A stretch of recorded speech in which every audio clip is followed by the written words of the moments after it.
आज की कथा देवउठनी एकादशी की व्रत कथा है। इसको अंत तक जरूर सुनेगा। धर्म ग्रंथों में भगवान श्री कृष्ण ने इसका महात्म्य बताया है। इसके अनुसार एक राज्य में एकादशी के दिन प्रजा से लेकर पशु तक कोई भी अन्न नहीं ग्रहण करता था। एक दिन भगवान विष्णु ने राजा की परीक्षा लेने की सोची और सुंदरी का वेश बनाकर सड़क किनारे बैठ गए। राजा की भेंट जब सुंदरी से हुई तो उन्होंने उसके यहाँ बैठने का कारण पूछा। स्त्री ने बताया कि वह बेसहारा है। राजा उसके रूप पर मोहित हो गए और बोले कि तुम मेरी रानी बनकर मेरे साथ महल चलो। सुंदरी स्त्री के राजा के सामने शर्त रखी कि ये प्रस्ताव तभी स्वीकार करेगी जब उसे पूरे राज्य का अधिकार दिया जाएगा और वह जो बनाए राजा को खाना होगा। राजा ने शर्त मान ली। अगले दिन एकादशी पर सुंदरी ने बाजारों में बाकी दिनों की तरह अन्न बेचने का आदेश दिया। मांसाहार भोजन बनाकर राजा को खाने पर मजबूर करने लगी। राजा ने कहा कि आज एकादशी के व्रत में मैं तो सिर्फ फलाहार ग्रहण करता हूँ। रानी ने शर्त याद दिलाते हुए राजा को कहा कि अगर यह तामसिक भोजन नहीं खाया तो मैं बड़े राजकुमार का सिर धड़ से अलग कर दूंगी। राजा ने अपनी स्थिति बड़ी रानी को बताई। बड़ी महारानी ने राजा से धर्म पालन करने की बात कही और अपने बेटे का सिर काट देने को मंजूर हो गई। राजा हताश थे और सुंदरी की बात न मानने पर राजकुमार का सिर देने को तैयार हो गए।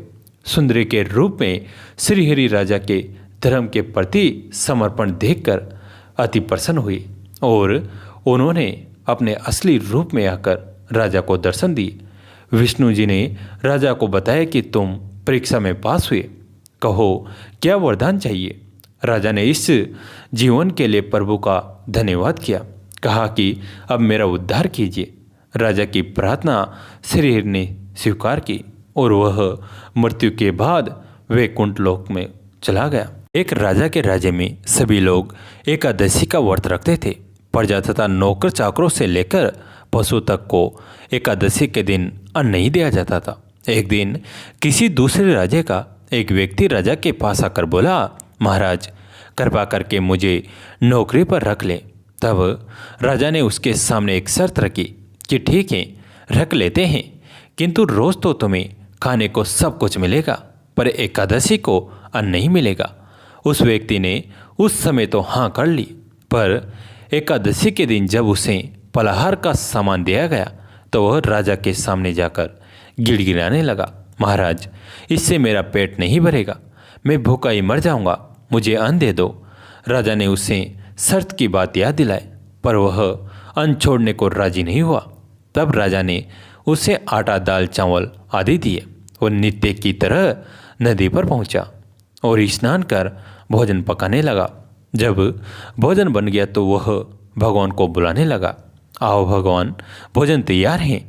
उसके बुलाने पर पीताम्बर धारण किए भगवान चतुर्भुज रूप में आ पहुँचे तथा प्रेम से उसके साथ भोजन करने लगे। भोजन आदि करके भगवान अंतर्ध्यान हो गए तथा वो अपने काम पर चला गया।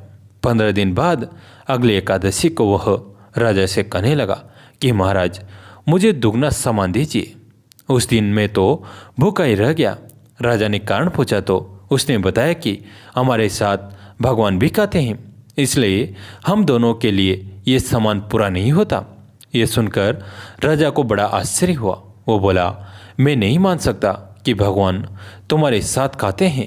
मैं तो इतना व्रत रखता हूँ, पूजा करता हूँ, पर भगवान ने मुझे कभी दर्शन नहीं दिए।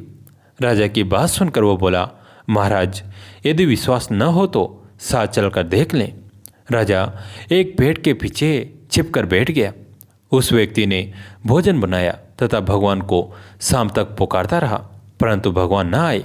अंत में उसने कहा, हे भगवान यदि आप नहीं आए तो मैं नदी में कूदकर प्राण त्याग दूंगा। लेकिन भगवान नहीं आए। तब वह प्राण त्यागने के उद्देश्य से नदी की तरफ बढ़ा।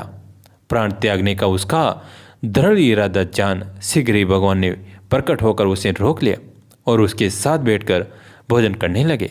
खा पी कर वे उसे अपने विमान में बैठाकर अपने धाम को ले गए। यह देख राजा ने सोचा कि व्रत उपवास से तब तक कोई फायदा नहीं होता जब तक मन शुद्ध न हो। इससे राजा को ज्ञान मिला।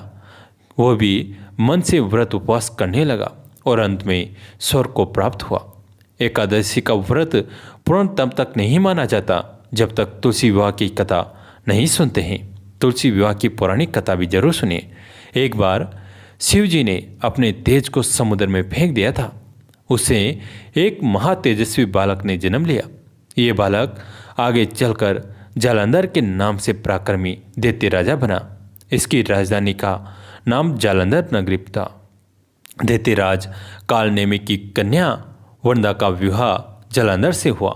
जालंधर महाराक्षस था। अपनी सत्ता के मस्त में चोर उसने माता लक्ष्मी को पाने की कामना से युद्ध किया, परंतु समुद्र से ही उत्पन्न होने के कारण माता लक्ष्मी ने उसे अपने भाई के रूप में स्वीकार किया। वहाँ से पराजित होकर वह देवी पार्वती को पाने की लालसा से कैलाश पर्वत पर गया। भगवान देवादिदेव शिव का ही रूप धरकर माता पार्वती के समीप गया, परंतु माँ ने अपने योग बल से उसे तुरंत पहचान लिया तथा वहाँ से अंतर्ध्यान हो गई। देवी पार्वती ने क्रोध होकर सारा वृत्तांत भगवान विष्णु को सुनाया। जालंधर की पत्नी वृंदा अत्यंत पतिव्रता स्त्री थी। उसी के पतिव्रत धर्म की शक्ति से जालंधर न तो मारा जाता था और न ही पराजित होता था। इसलिए जालंधर का नाश करने के लिए वृंदा के पतिव्रत धर्म को भंग करना बहुत आवश्यक था। इसी कारण भगवान विष्णु ऋषि का वेश धारण कर वन में जा पहुँचे, जहाँ वृंदा अकेली भ्रमण कर रही थी। भगवान के साथ दो मायावी राक्षस भी थे, जिन्हें देखकर वृंदा भयभीत हो गई। ऋषि ने वृंदा के सामने पल में दोनों को भस्म कर दिया। उनकी शक्ति देखकर वृंदा ने कैलाश पर्वत पर महादेव के साथ युद्ध करे अपने पति जालंधर के बारे में पूछा। ऋषि ने अपने माया जाल से दो वानर प्रकट किए। एक वानर के हाथ में जालंधर का सिर था तथा दूसरे के हाथ में धड़। अपने पति की यह दशा देखकर वृंदा मूर्छित होकर गिर पड़ी।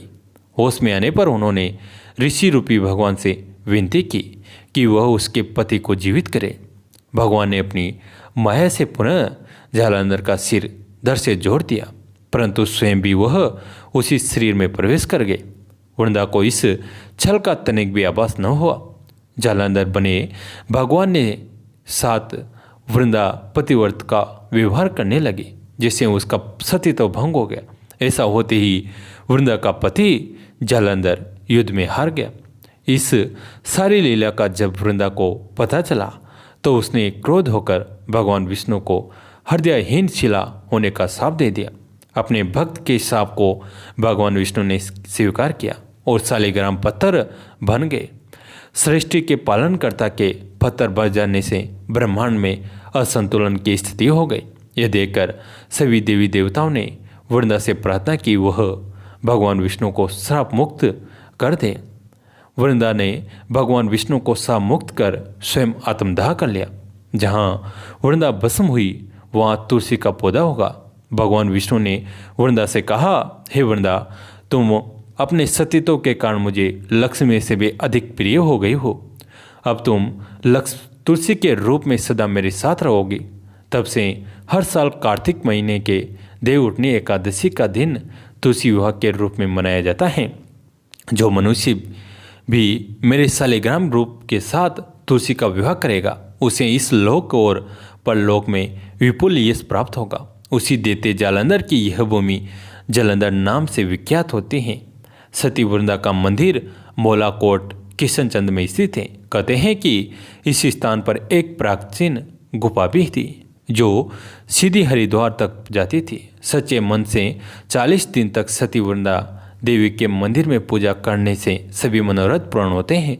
जिस घर में तुलसी होती है वहाँ यम के दूत भी असमय नहीं आ जा सकते।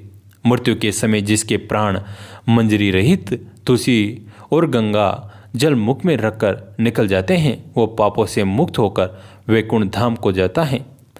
जो मनुष्य तुलसी व आंवलों की छाया में अपने पितरों का श्राद्ध करता है उसके पितर मोक्ष को प्राप्त करते हैं। कैसी लगी आज की कहानी कमेंट में ज़रूर बताइए और अपने दोस्तों के साथ फैमिली के साथ इसे शेयर कीजिए। कहानी अंत तक सुनने के लिए आप सभी का तहे दिल से धन्यवाद।